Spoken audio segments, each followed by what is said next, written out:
Ya, terima kasih Anda masih bersama kami di seputar Aceh. Pemirsa, Gerakan Aceh Merdeka Independen menghimbau masyarakat Aceh untuk menjaga perdamaian Aceh dalam proses pelaksanaan pemilu dan Pilpres 2019.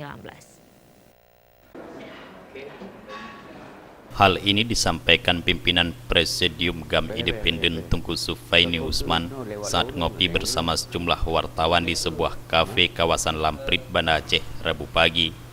Menurut Tunku Sufaini, berbeda pilihan dalam berpolitik dan demokrasi adalah hal biasa, namun yang lebih utama menjaga perdamaian Aceh dan menghindari terjadinya konflik baru. Pria yang akrab disapa Tengku Syeki ini juga menghimbau masyarakat untuk mengenali figur calon presiden dan wakil presiden agar tidak terpengaruh dengan isu-isu negatif terkait figur kandidat Pilpres 2019.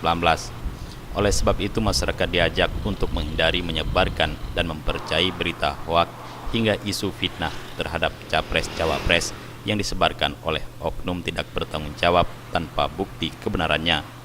Saya atas nama GAM Independen, pada prinsipnya kita ingin mengajak semua masyarakat, kabupaten, orang-orang dalam partai politik, ulama, mahasiswa, seluruhnya. Mari kita menjaga terutama kerukunan di antara kita ini, terus menjaga silaturahmi dengan baik.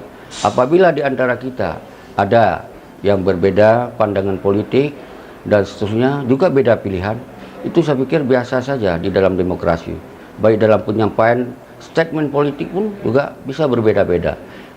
Pada intinya, yang sangat kita harapkan adalah semoga rakyat ini bersatu. Rakyat ini tanpa perpecahan, rakyat ini tanpa ada konflik intern, khususnya di Aceh dan juga di seluruh Indonesia. Tunku Sufaini juga berharap agar pemilu dan Pilpres 2019 tidak menimbulkan perpecahan di tengah masyarakat Aceh, baik antar parpol, tokoh ulama dan masyarakat. GAM Independen terus mensosialisasikan pesan pemilu damai ke seluruh Aceh agar pesta demokrasi 17 April 2019 nanti berlangsung damai dan rakyat Aceh tetap bersatu. Jufri Zalan Faisal, Aceh TV.